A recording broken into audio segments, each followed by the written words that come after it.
بسم اللہ الرحمن الرحیم الحمد للہ رب العالمین والصلاة والسلام علی سیدنا و شفیعنا ابی القاسم محمد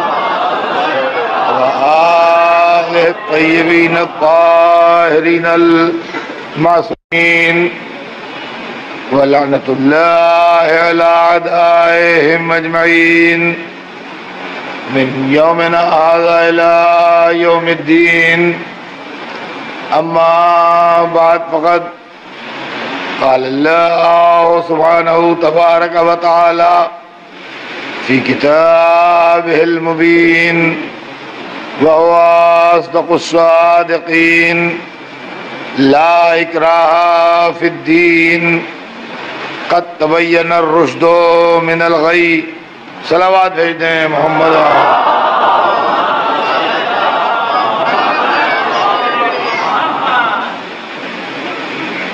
ارشاد اقدس جناب رب العزت ہے کہ دین کے معاملے میں کوئی جبر نہیں ہے، کوئی زبردستی اور زیادتی نہیں ہے۔ ہدایت کے راستے کو گمراہی کے راستے سے الگ کر کے بتایا جا چکا ہے۔ سلسلہ کلام ذہن عالی میں ہوگا۔ ہمارے آپ کے درمیان کل جہاں پر گفتگو ختم ہوئی تھی، آج وہیں سے گفتگو کا آغاز ہوگا۔ کل جہاں پر مجلس ختم ہوئی تھی، میں نے آپ کو دو تصویریں دکھائی تھیں۔ ایک تصویر میں ایک لشکر اپنے دشمنوں کو پانی پلا رہا ہے، اور دوسری تصویر میں ایک لشکر اپنے مخالف کہ 6 مہینے کے 3 دن کے پیاسے بچے کو تیر مار رہا ہے۔ چونکہ یہ دونوں کام کرنے والے، یعنی پانی پلانے والے بھی یہ کہتے ہیں کہ ہم مسلمان ہیں، اور تیر مارنے والے بھی یہ کہتے ہیں کہ ہم مسلمان ہیں، لہذا اس میں ایک ہی اسلام ہوگا، دو اسلام تو نہیں ہوں گے۔ اب یہ تلاش کرنا ہر مسلمان کا کام ہے کہ اس میں پانی پلانے والے اسلام کا سلسلہ کہاں کہاں ملے گا، اور تیر مارنے والے اسلام کا سلسلہ کہاں کہاں ملے گا۔ اس لیے کہ یہ واقعہ کوئی رسول کے 1000 برس بعد یا 1200 برس بعد یا 1400 برس بعد نہیں ہوا ہے جو کوئی یہ کہہ دے کہ بعد کے واقعات کے انفلوئنس میں لوگوں کے کردار اتنے بدل گئے کہ اصلیت کھو گئی۔ یہ واقعہ رسول کی رحلت کے 50 برس کے اندر کا ہے، اور اس واقعے میں رسول کے خاندان کے بہت ہی قریب لوگ انوالو ہیں۔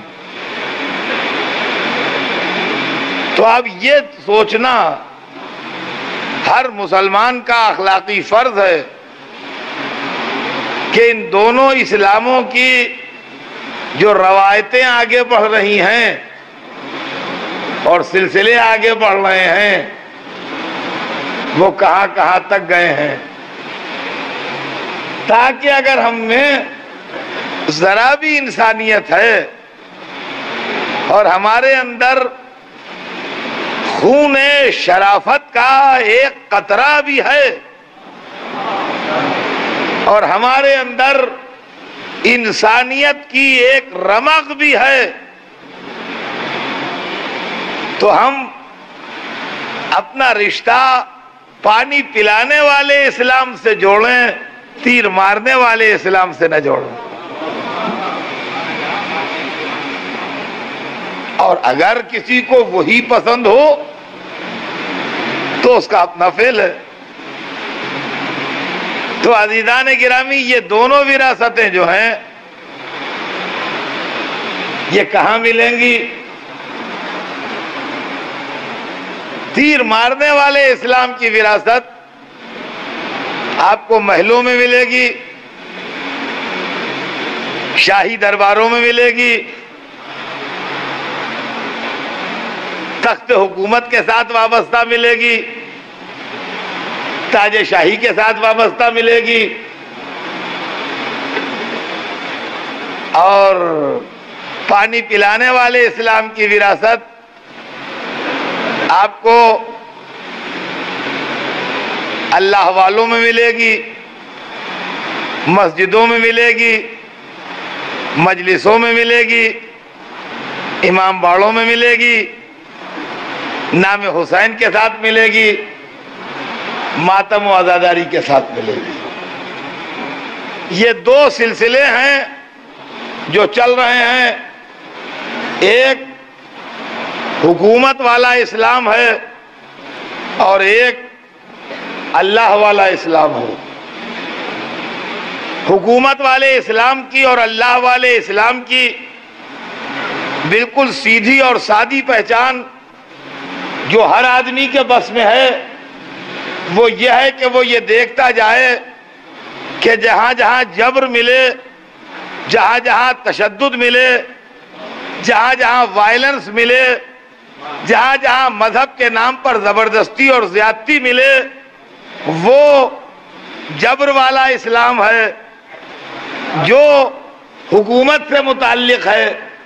اور جہاں جہاں آپ کو ٹالرنس ملے، برداشت ملے، عفو درگزر ملے، معافی ملے، دشمنوں کو معاف کر دینا ملے، دوسروں کے ساتھ اچھا سلوک کرنا ملے، وہاں وہاں لا اکراہ فی الدین والے اسلام اور اللہ والے اسلام کی وراثت. عزیزان گرامی، یہ ایک سلسلہ ہے جو ادھر بھی ملے گا اور ادھر بھی ملے گا. اب اس کے بعد میرے دوستو تاریخ آگے بڑھتی ہے، اور اس آگے بڑھتی ہوئی تاریخ میں میں آپ سب کی توجہ، آپ سب جہاں جہاں میری آواز جا رہی ہے ان سب کی توجہ چاہتا ہوں کہ آپ اس مسئلے پر ذرا غور کریں. میں آپ کے سامنے ایک تصویر پیش کر رہا ہوں. کل میں نے 2 تصویریں پیش کی آپ کے سامنے، آج میں آپ کے سامنے ایک تیسری تصویر پیش کر رہا ہوں. اور یہ تیسری تصویر جو ہے یہ پورے 1400 برس کے اسلامی تاریخ کا خلاصہ ہے.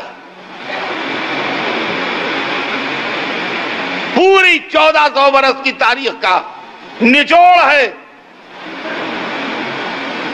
جو میں نے ایک تصویر میں لا کے آپ کے سامنے پیش کرنے کی کوشش کی. اس لیے کہ آج اسلام ایک مظلوم انسان کی حیثیت سے ہمارے سامنے کھڑا ہے. ہم مسلمان ہیں. میں مسلمانوں کی غیرت قومی کو اپیل کرتا ہوں کہ کیا وہ اسلام کی مدد کو نہ پہنچیں گے؟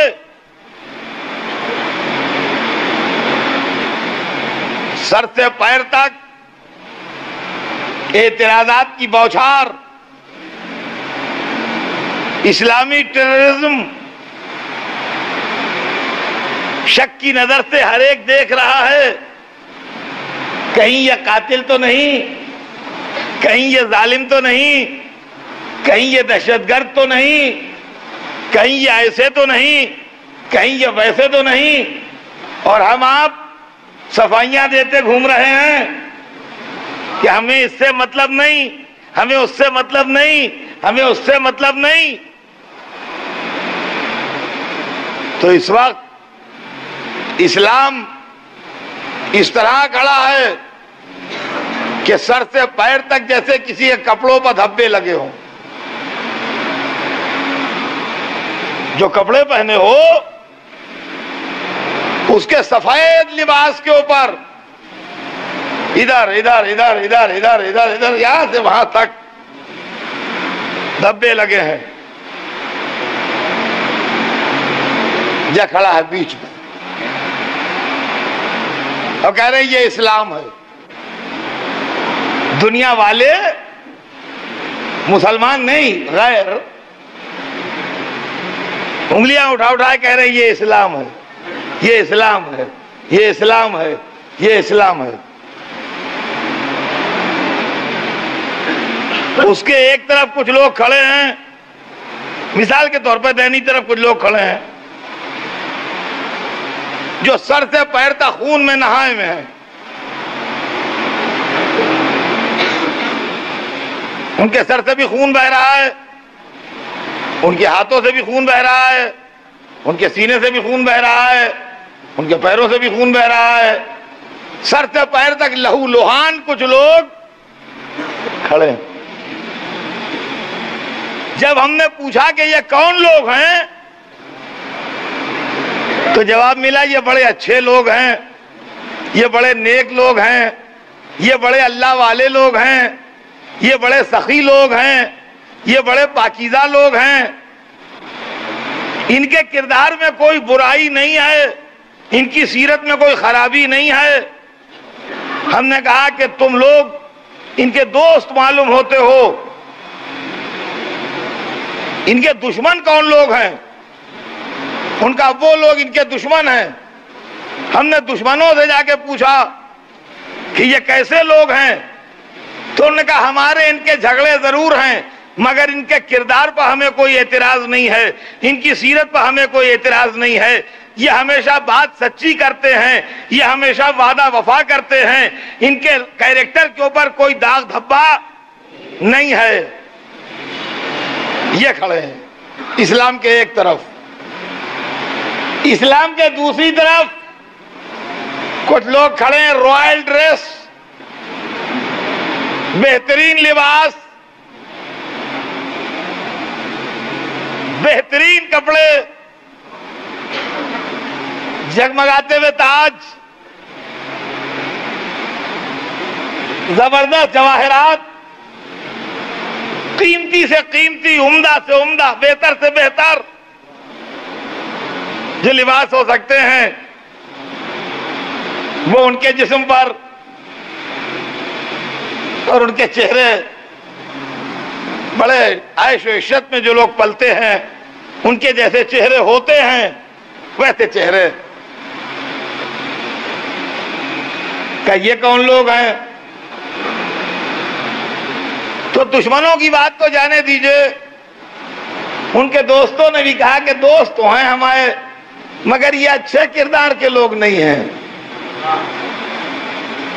ان کی سیرت اچھی نہیں ہے, ان کا کردار اچھا نہیں ہے, ان کا چال چلن اچھا نہیں ہے, ان کے طور طریقے اچھے نہیں ہیں. یہ بات کہہ کے پلٹ جاتے ہیں, یہ وعدہ کر کے مکر جاتے ہیں, ان کی یہاں اپنے فائدے کی بات رہتی ہے. یہ زیادہ اس ٹائپ کے لوگ نہیں ہیں. ان کو آپ اس لباس میں اور ان کپڑوں میں دیکھ کے بہت وہ نہ ہو جائیے گا, یہ اچھے لوگ نہیں ہیں. کچھ وجہ ہیں, ہم ان کے دوست ضرور ہیں مگر ہم ان کی طرف سے, ان کے کردار اور ان کے چال چلن کی طرف سے مطمئن نہیں ہیں. اس تصویر کو اچھی طرح ذہن میں رکھیے. یہ ہے اسلام کی 1400 برس کی تاریخ. توجہ چاہتا ہوں عزیزان گرامی, اس تصویر کو ذہن میں رکھیے. جہاں جہاں لوگ میری صورت دیکھ رہے ہیں ان کی سمجھ میں تو آ گئی ہوگی تصویر, لیکن آواز جو سن رہے ہیں وہ بھی آواز کی مدد سے اپنے ذہن میں تصویر بنا چکے ہوں گے. کہ بیچ میں اسلام کھڑا ہے جس کے لباس کے اوپر دھبے پڑے ہیں، دوسری طرف کچھ لوگ کھڑے ہیں ایک طرف جو سر سے پیر تک خون میں ڈوبے ہوئے ہیں، دوسری طرف لوگ کھڑے ہیں جو بڑے خوبصورت اور رائل ڈریس میں ہیں۔ بس یہی تصویر 1400 برس کا اسلام ہے۔ اب سنیے کہ جو لہو لوہان کیریکٹر ہیں یہ کون ہیں، اور یہ جو شاہی ڈریس میں ہیں یہ کون ہیں؟ یہ دونوں کون ہیں اس کو سنیے۔ یہ جو لہو لوہان کیریکٹر ہیں یہ وہ ہیں کہ یہ اسلام کے پہلو میں کھڑے تھے، جب بھی کسی نے اسلام پر خنجر مارا یہ سامنے آ گئے، خنجر ان کے لگ گیا، اسلام بچ گیا۔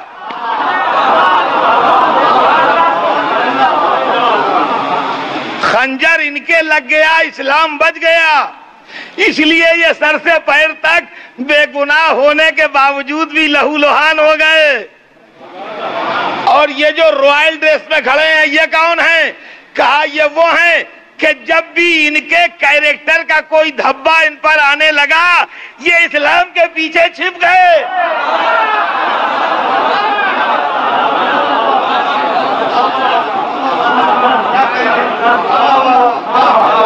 یہ بچ گئے، داغ اسلام پہ آ گیا۔ تو اسلام کا سفید لباس اللہ کے یہاں آج بھی ویسا ہی بے داغ ہے جیسے روز اول تھا۔ تم ان دھبوں کو اسلام کے دامن کا دھبا نہ سمجھنا، یہ مسلمانوں کے کیریکٹر کے دھبے ہیں جو دامن اسلام۔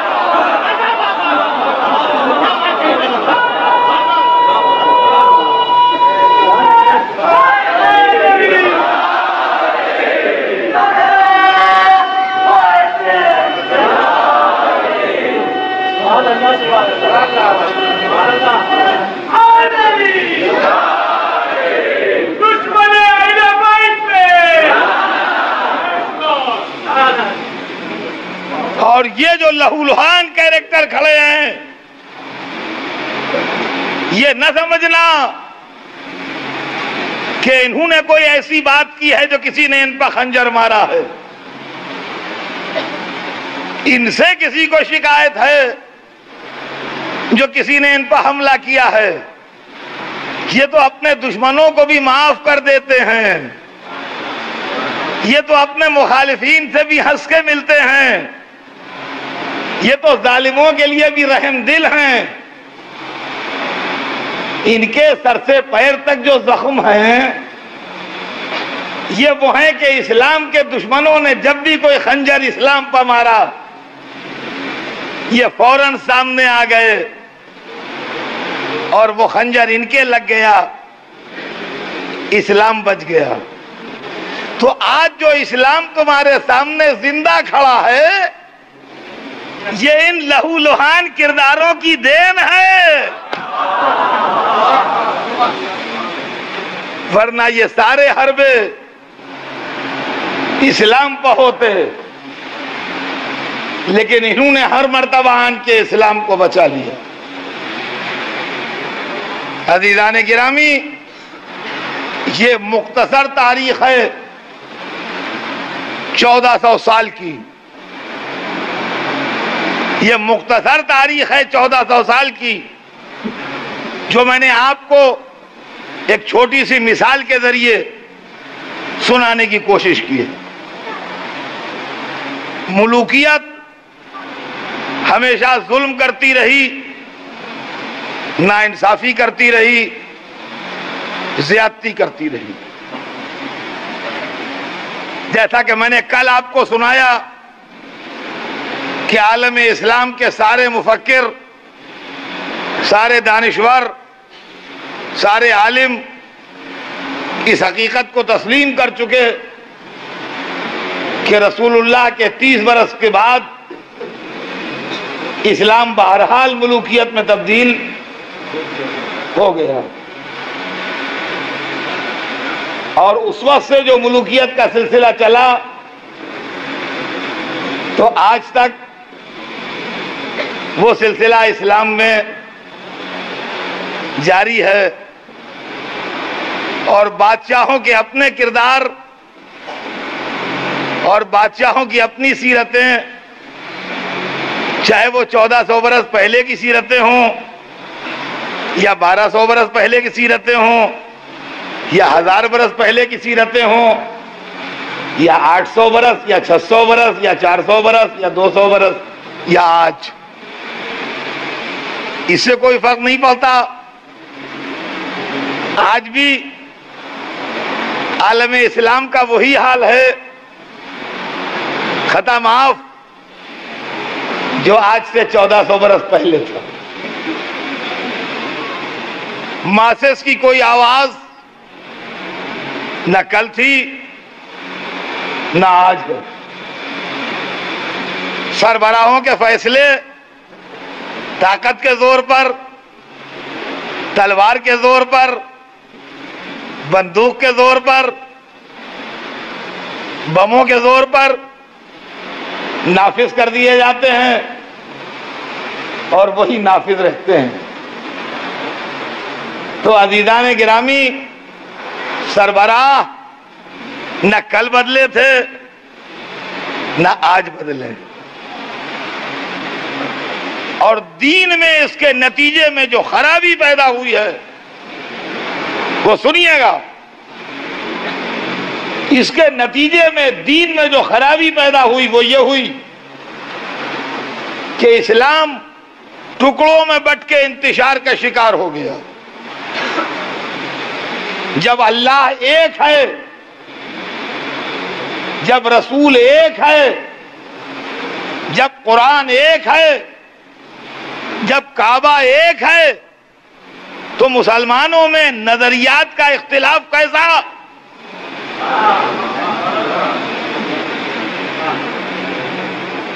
ساری ملت ایک کیوں نہیں رہی جب سب کچھ ایک ہے؟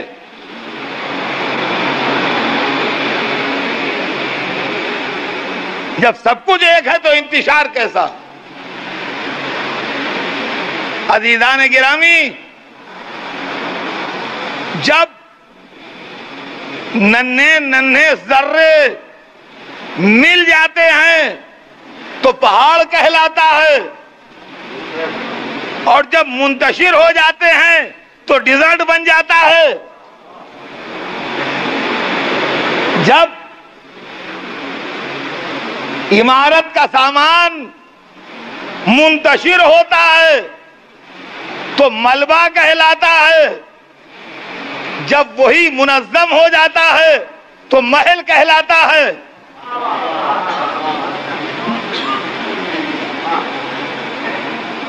اور کیا ہم نے؟ جب ننھے ننھے قطروں میں بکھر جائے تو شبنم ہے، جب یکجا ہو جائے تو سمندر ہے۔ اللہ نے جو دین بھیجا اس کے اندر مسلمانوں کو دعوت اتحاد دی اور اتحاد کا فارمولہ بتایا کہ وَاعْتَصِمُوا بِحَبْلِ اللَّهِ وَلَا تَفَرَّقُوا، اے ملت مسلمہ، اللہ کی رسی کو مضبوطی سے پکڑ لو اور متفرق نہ ہو جاؤ۔ خدا کے اس اعلان کے ساتھ کہ اللہ کی رسی کو مضبوطی سے پکڑ لو اور متفرق نہ ہو جاؤ، ملت مسلمہ کو ملوکیت نے پہاڑ کے بدلے ریگستان بنا دیا۔ ملت مسلمہ کو ملوکیت نے محل کے بدلے ملبہ بنا دیا۔ ملت مسلمہ کو ملوکیت نے اس سمندر کے بدلے جس میں بڑے سے بڑا غرق ہو جائے وہ شبنم بنا دیا جو سفید آقاؤں کے مزاج سے ہوا میں اڑی جا رہی ہے۔ جی میں کچھ کہہ رہا ہوں سمجھداروں کے لیے۔ کیا آپ کا دل ان حالات پر نہیں روتا؟ کیا آپ نہیں سوچتے کہ یہ کیا ہو رہا ہے دنیا میں؟ کیا آپ کو احساس نہیں ہوتا؟ مذہب جب ملوکیت میں بدلا، ریلیجن جب امپائر میں تبدیل ہوا، تو انجام یہ ہوا جو آپ کے سامنے ہے۔ یہ کیوں ہوا؟ یہ کیسے ہوا؟ اس کا راز کیا تھا؟ آج کہیں کوئی معاملہ ہوتا ہے تو آج کی سویلائزڈ دنیا کا ایک مزاج ہے، اور وہ یہ ہے کہ کہیں کوئی ٹرین کا ڈریلمنٹ ہو جائے، 100-200 آدمی مر جائیں، یا کہیں کوئی ٹکراؤ ہو جائے، کلیش ہو جائے آپس میں، ایک شہر کے رہنے والوں میں، اور 10-5 آدمی 20 آدمی مر جائیں، کہیں کوئی اور اسی طریقے کا کوئی انٹوورڈ سچویشن پیدا ہو جائے، کوئی نامناسب شکل کہیں کچھ ہو جائے، کسی معاملے میں کوئی بڑا غبن ہو جائے، کوئی بڑا امپیزلمنٹ ہو جائے، کوئی بڑی کمپنی جس میں لوگوں کا کروڑوں روپیہ انویسٹ کیا ہوا ہو ڈوب جائے، تو فوراً ایک سوال ہوتا ہے، انکوائری ہونا چاہیے۔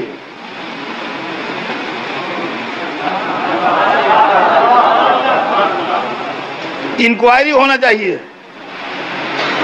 اس کے لیے انکوائری کمیشن بیٹھنا چاہیے، اس کے لیے انکوائری ہونا چاہیے۔ کیا ریزن تھا جو یہاں کلیش ہو گیا آپس میں جو لوگ رہتے ہیں ان میں؟ کس کی غلطی تھی جو گاڑی ڈریل ہو گئی، جس کے نتیجے میں اتنے آدمی مر گئے، کیجویلٹیز ہو گئی؟ کون گڑبڑ کر گیا کہ جو اتنی بڑی کمپنی جس میں اتنا لوگوں کا پیسہ انویسٹ کیا تھا، وہ بزنس بیٹھ گیا، پیسہ لوگوں کا ڈوب گیا، بہت سے لوگوں کی زندگی بھر کی جمع پونجی جو تھی وہ اس میں ختم ہو گئی؟ اس کی انکوائری ہونا چاہیے، تحقیقات ہونا چاہیے، انکوائری بیٹھے، اور پھر اس کے ساتھ ساتھ جناب یہ بھی ڈیمانڈ ہوتی ہے کہ انڈیپینڈنٹ انکوائری ہو، انڈیپینڈنٹ انکوائری ہونا چاہیے، ہائی کورٹ کے جج کے ذریعے انکوائری ہو، سپریم کورٹ کے جج کے ذریعے انکوائری ہو۔ ڈپارٹمنٹل انکوائری سے ہم مطمئن نہیں ہوں گے، ہوتا ہے نہیں ہوتا ہے ساری دنیا جانتی ہے، جو لوگ اخبار پڑھتے ہیں، تھوڑا شعور رکھتے ہیں، وہ جانتے ہیں کہ ذرا سا کوئی معاملہ ہوتا ہے تو انکوائری کی ڈیمانڈ ہوتی ہے۔ بس ہم بھی اسی مہذب دنیا کے باشندے ہیں۔ ہمارا کہنا یہ ہے کہ اللہ کا سب سے بڑا رسول جو اللہ کا آخری میسج لے کے آیا تھا، اس کے دنیا سے جانے کے بعد کل 30 برس کے بعد اس کا نظام ملوکیت میں تبدیل ہو گیا۔ اس کے ریزن کیا تھے؟ انکوائری ہو۔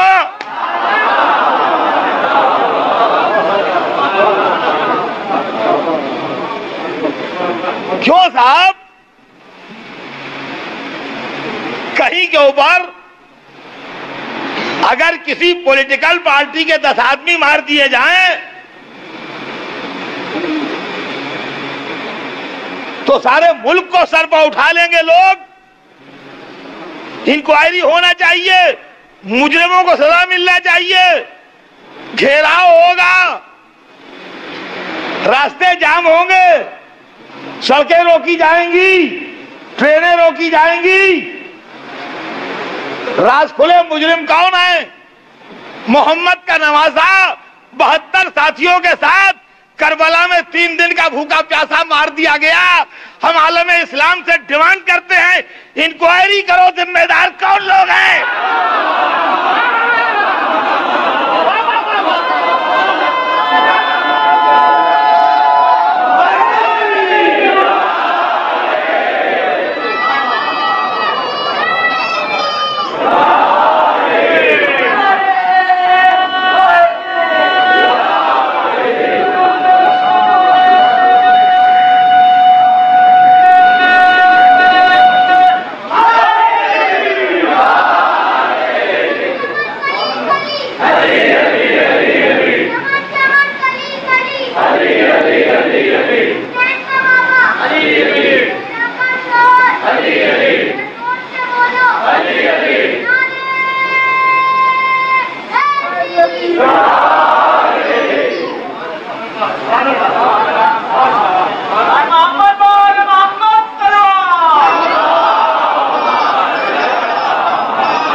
اس کے اندر کوئی بگڑنے کی بات تو نہیں ہے.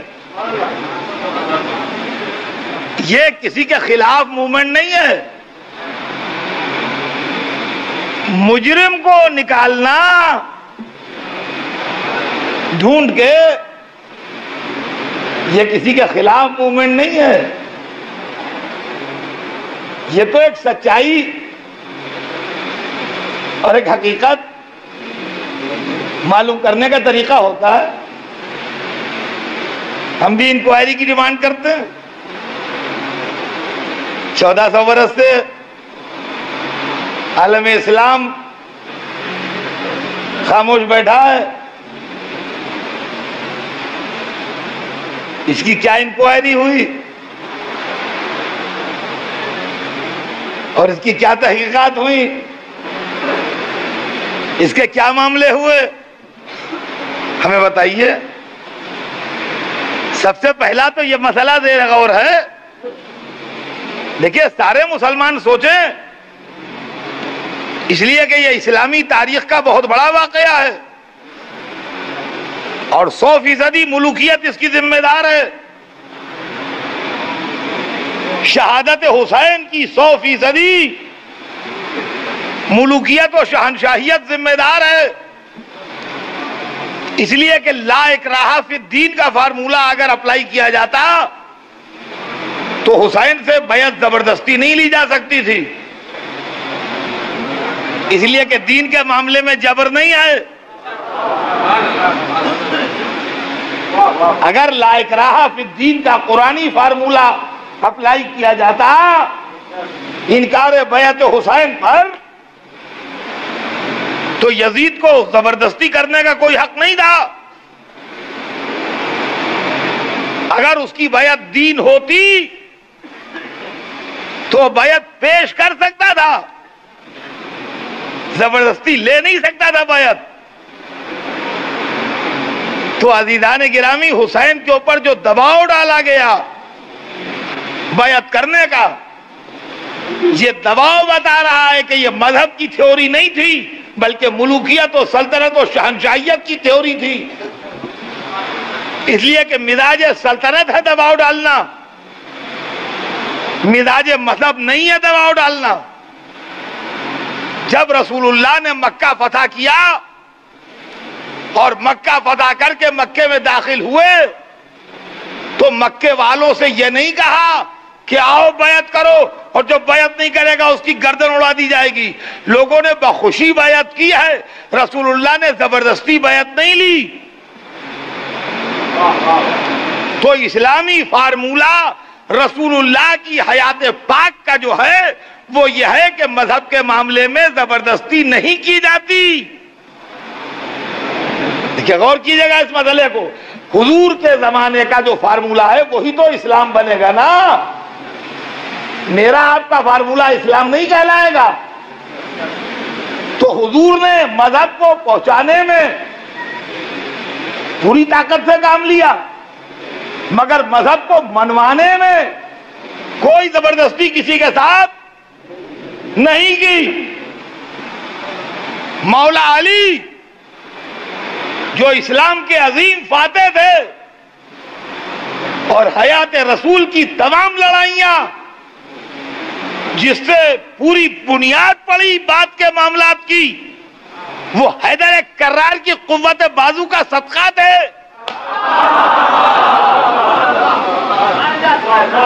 لیکن لڑائی میں علی کا فارمولہ کیا تھا؟ علی بہادر بہت بڑے تھے، شیر خدا تھے، مگر شیر خدا کے معنی یہ نہیں ہے کہ جو سامنے آ گیا تل سے گردن کاٹ دی. ہاں بھائی شیر خدا تھے تو شیر خدا کے معنی یہ نہیں ہے کہ جو سامنے آیا سٹ سے گردن اڑا دی. اور علی گردن اڑاتے بھی کیسے؟ اگر خالی شیر ہوتے تو گردن اڑا دیتے، وہ تو شیر خدا تھے.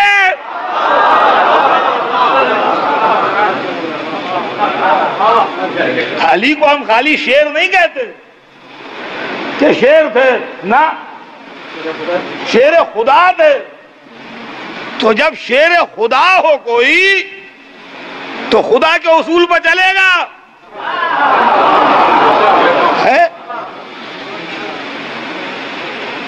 جب بھی پڑھ لیجئے تاریخ میں، جب بھی مولا علی کے سامنے کوئی آیا تو پہلی چیز تو یہ کہ لڑائی کے میدان میں اس زمانے میں جو رواج تھا کہ سر پہ خود ہے، چہرے کے اوپر جو نقاب کہلاتی ہے وہ نقاب کوئی برقعے کی نقاب نہیں ہوتی تھی، وہ لوہے کی جالی ہوتی تھی جو نقاب کہلاتی تھی. وہ پڑی ہے، آدمی کے زرہ پہنے ہے یہ تو پہچاننے میں مشکل ہوتی ہے نا، صورت سامنے نہیں ہوتی ہے. مولا علی کا ایک رواج تو یہ تھا کہ جس کے سامنے آئے پہلے اپنا انٹروڈکشن کرا دیا کہ میں علی ہوں. دیکھیے دیکھیے اب شیر خدا کی آن بان دیکھیے گا، شیر خدا کی آن بان دیکھیے گا. پہلے آن کے جب کوئی آدمی سامنے آیا تو اس کو بتا دیا کہ بھائی میں علی ہوں، میں علی ابن ابی طالب ہوں، تاکہ بھائی اگر نہیں جانتے ہو تو پہچان لو. اب اس کے بعد بات چیت شروع ہوئی. بات چیت میں جو پہلی بات مولا کہتے تھے وہ یہ تھی کہ بھائی دیکھو ہمارا تمہارا کوئی جھگڑا نہیں، جائیداد، دکان، مکان، پراپرٹی، سمدھیانہ، بیٹے بیٹی کی شادی، اس کا کوئی جھگڑا ہمارا تمہارا نہیں ہے. ہمارا ایک فلسفہ ہے، ہماری ایک فکر ہے، ہمارا ایک نظریہ ہے، ہم ایک مذہب کو مانتے ہیں، اس کو سمجھو، اس پر غور کرو. اگر تمہیں اچھا لگے تو تم اس کو ایکسپٹ کر لو. پہلی بات. اب جب وہ کہتا تھا کہ نہیں ہم اسلام تو قبول نہیں کریں گے، تمہارا مذہب، تمہارا پیغام جو ہے اس کو ہم ایکسپٹ کرنے کے لیے تیار نہیں ہیں، ابھی بھی تلوار نہیں نکالتے تھے. جبکہ اسلام سے انکار کر رہا ہے تو تلوار نکال لینا چاہیے. مگر علی بادشاہت نہیں پیش کرتے تھے، اس کو دین پیش کرتے تھے. لا اکراہ فی الدین، دین میں جبر ہے نہیں. تو جب وہ کہے میں دین نہیں مانتا، تلوار کیسے نکلے؟ تھیوری سمجھ میں آ رہی ہے؟ جب وہ کہتا تھا ہمیں اسلام قبول نہیں ہے تو کہتے تھے ٹھیک ہے تم ایسا کرو کہ ہم تم 9 بار پیک کر لیں. اب آئیے یہ قرآن کی دوسری تھیوری ہے، میں شاید دوسری یا تیسری مجلس میں سنا چکا ہوں، لکم دینکم ولی دین، تم اپنے دین پر رہو، ہم اپنے دین پر رہیں. بھائی تم اپنے گھر خوش رہو، ہم اپنے خوش رہیں، جو تم مانتے ہو تم مانو، جو ہم مانتے ہیں وہ ہم مانیں. نہ ہم تم سے لڑیں گے تو ہم سے لڑو. تو فرماتے تھے کہ بھائی لڑائی کی کوئی بات نہیں، ہم تم ناجنگ معاہدہ کر لیں، تو اپنے گھر پر لٹ جاؤ، ہم اپنے گھر پر لٹ جائیں. جب وہ کہتا تھا یہ بھی نہیں منظور، اب سمجھ لیجئے نہ اسلام منظور ہے نہ ناجنگ معاہدہ منظور ہے، تو اب رہ کیا گیا کہ ہم تو جب تک رہیں گے تم سے لڑیں گے. تو کہتے تھے اچھا بھائی لڑ لو. چونکہ شیر خدا تھے، یہ سمجھیے، چونکہ شیر خدا تھے لہذا کانفیڈنس اتنا تھا کہ اس سے کہتے تھے حملہ کرو. پہلے نہیں حملہ کرتے تھے، حملہ کرو، ٹھیک ہے پھر کرو حملہ. اب جناب اس نے کیا حملہ، ایک انہوں نے خالی دیا، دوسرا حملہ کیا خالی دیا، تیسرا حملہ کیا بچایا اسے۔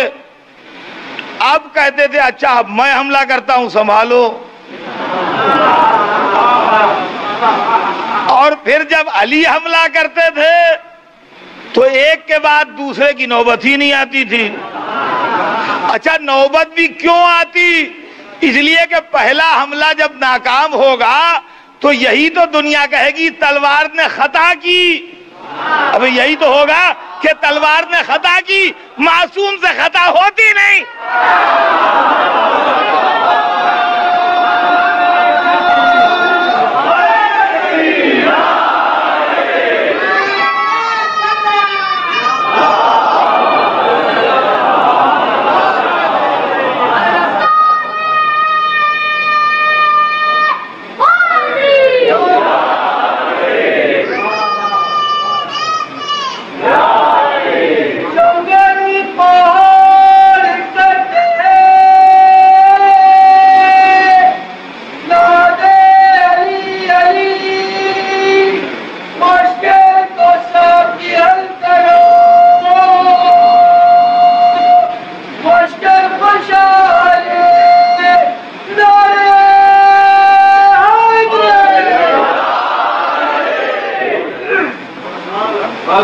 تو عزیزان گرامی، میں جو بات آپ سے عرض کر رہا تھا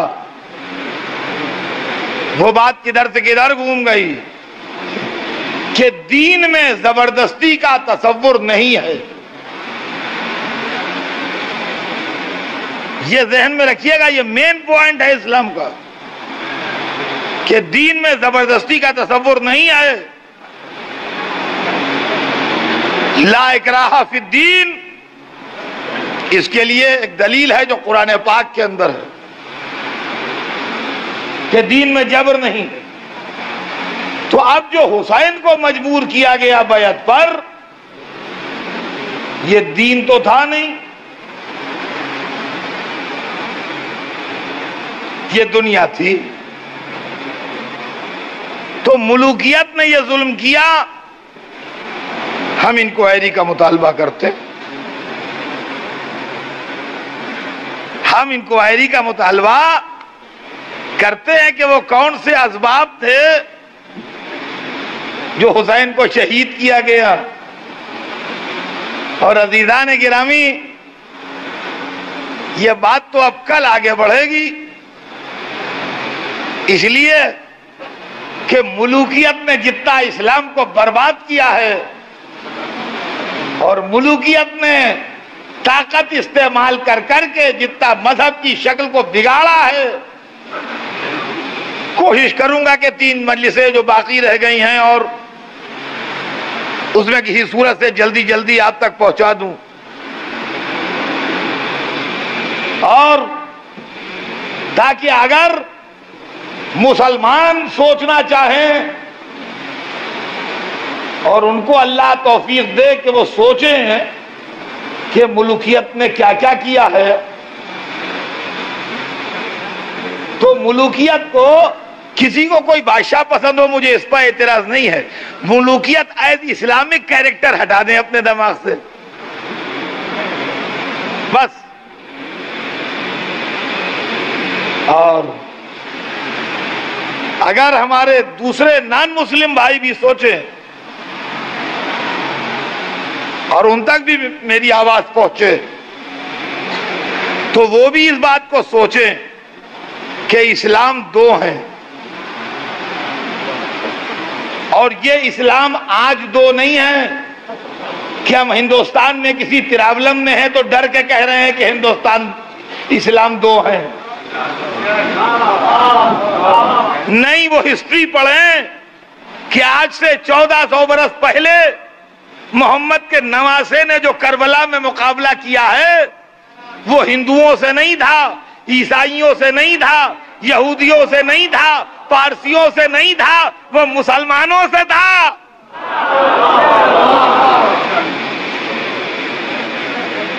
تو اس کا مطلب ہی ہے کہ شروع سے گڑبڑ ہے، لہذا جب وہ اسلام کے تعلق سے اپنے نظریات قائم کریں تو خالی مسلمان بادشاہوں کو دیکھ کے نہ قائم کریں، بلکہ کچھ مذہبی رہنماؤں کو بھی دیکھ لیں، شاید ان کے کردار میں بھی کچھ روشنی پیدا ہو جائے اور ان کو بھی کچھ کردار کا فیض مل جائے۔ اور اگر ان کو تحقیق چاہیے ہو یا کرداروں کے نام چاہیے ہوں تو وہ لوگ جو محرم مناتے ہیں ان سے پوچھ لیں کہ بے گناہ کردار اسلام نے کیا۔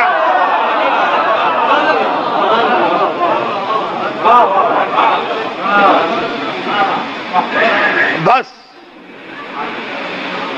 عزیزوں، بات کل آگے بڑھے گی اگر زندگی رہی۔ خالی آخری جملہ یاد رکھا کیجئے ریفرنس کے لیے دوسرے دن کے۔ کل آخری منزل پر 2 تصویریں پیش کی تھیں، آج وہاں سے بات آگے بڑھی۔ آج کا آخری جملہ یہی ہے کہ ہماری ڈیمانڈ انکوائری کی ہے کہ اسلام ملوکیت میں کیسے تبدیل ہوا، اس کی انکوائری ہو۔ واقعہ کربلا کا ذمہ دار کون ہے، اس کی انکوائری۔ بس اور کوئی بہت بڑی ڈیمانڈ نہیں، اور انڈیپینڈنٹ انکوائری ہونا چاہیے۔ اب انڈیپینڈنٹ انکوائری کیسے ہوگی، اس میں جج کون بنے گا جو انکوائری کرے، یہ کل سناؤں گا۔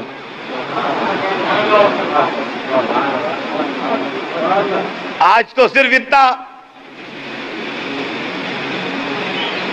کہ کربلا نے ہم کو سوچنے سمجھنے کے لیے ایک روشنی دے دی کہ اگر اسلام کو سمجھنا ہے تو حسین کے پاس آ کے بیٹھ جانا، سب کچھ سمجھ میں آ جائے گا۔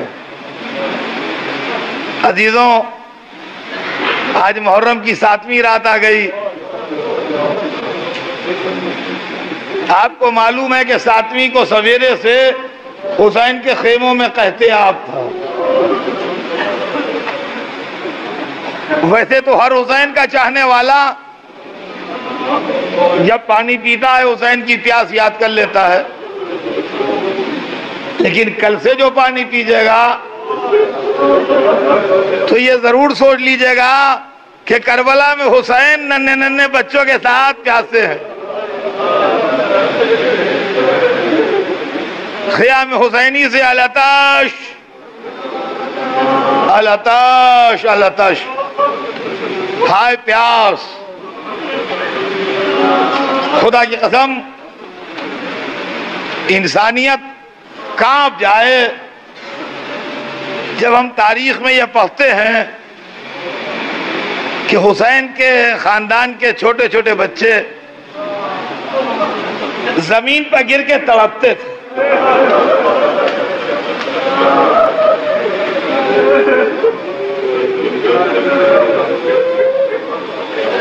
پیاس کے مارے۔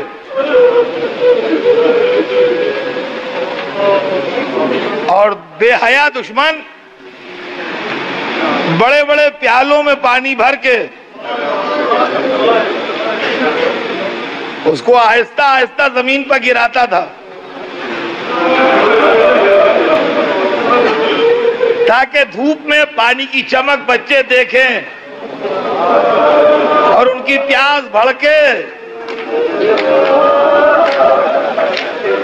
اور اس کے بعد پکار کے کہتا تھا کہ حسین اگر بیعت یزید کر لو تو یہ پانی تم پر کھول دیں گے۔ اللہ اللہ، کہاں حسین، کہاں بیعت یزید، کہاں اصحاب حسین، کہاں سوال بیعت۔ مگر بچے تو دنیا میں ناسمجھ کہلاتے ہیں نا۔ بچوں کی کسی بات کا کوئی وہ نہیں ہوتا، مگر دنیا کے سمجھدار حسین کے بچوں پر نثار کسی بچے نے بھی یہ نہ کہا مولا بیعت کر لیجئے بہت پیاس ہے۔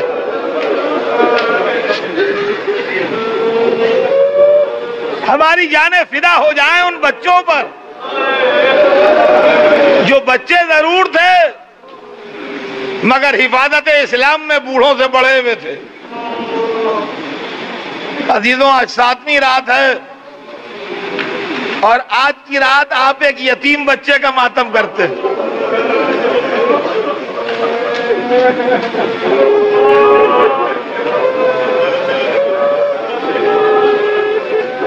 ہاں، رو لیجئے، اب یہ رونے کی راتیں ہیں۔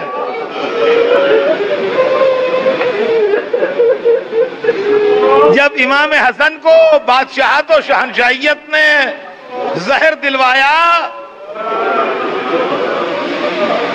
تو یہ بچہ 3 برس کا تھا۔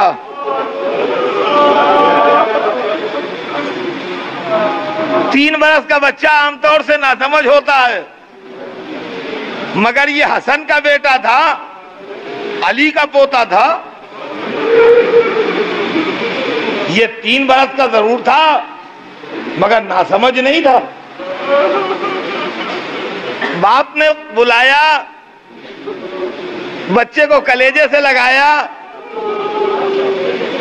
آخری بار پیار کیا اور ایک تعویذ بازو پر باندھ دیا۔ کہا بیٹا جب کسی ایسی مصیبت میں پھنسنا کہ جس میں کوئی راستہ سمجھ میں نہ آ رہا ہو تو اس تعویذ کو کھول کے پڑھ لینا۔ بچے کے بازو پر تعویذ باندھنے کے تھوڑی دیر کے بعد باپ دنیا سے چلا گیا۔ بچہ یتیم ضرور ہو گیا مگر چچا زندہ تھا۔ چچا نے بچے کو اپنے کلیجے سے لگایا اور اتنے پیار سے پالا کہ بچے کو یہ احساس نہیں ہوا کبھی کہ میرا باپ نہیں ہے۔ حسین کے اپنے بیٹے کو زینب پال رہی تھی اور حسن کے بیٹے کو حسین پال رہے تھے۔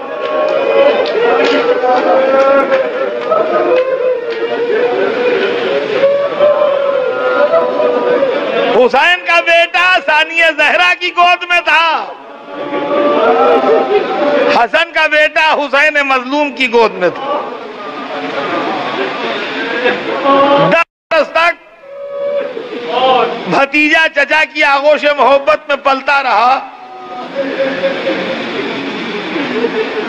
تو اس کو زندگی کی تکلیف کا احساس ہی نہ ہونے دیا چچا نے۔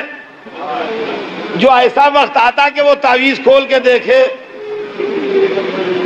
اب جب چچا پر کربلا میں آفت آئی اور بازار شہادت گرم ہوا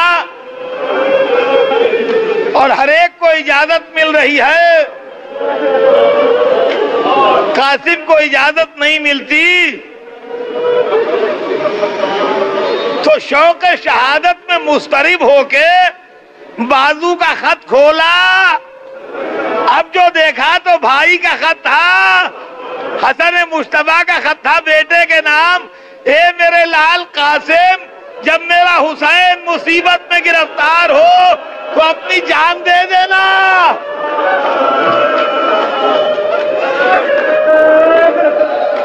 ہاں، رو لیجئے 2 منٹ۔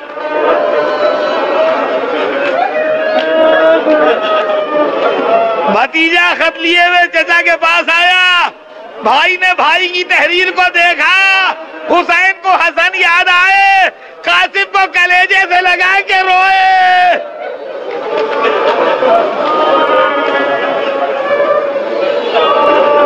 ہاں عزیزان گرامی،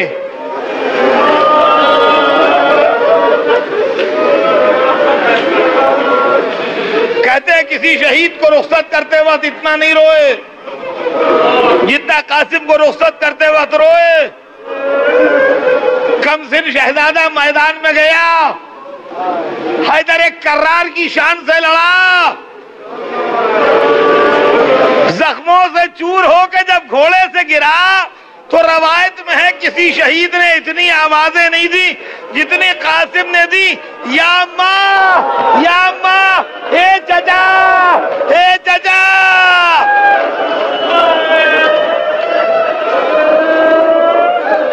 ہاں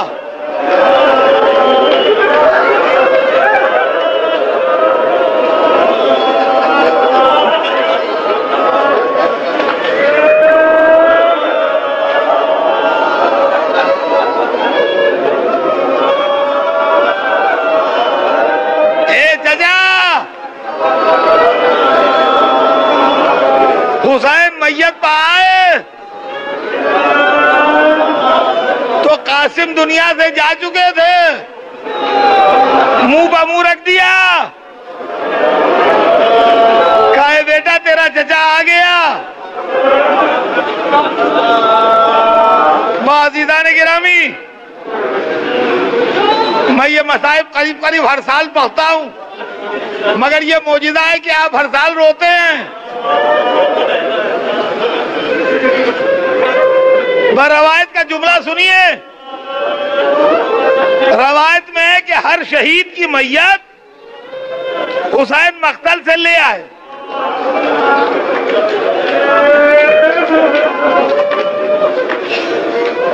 مگر قاسم کی میت لانے کا مسئلہ جب ہوا تو حسین نے چٹائی منگائی،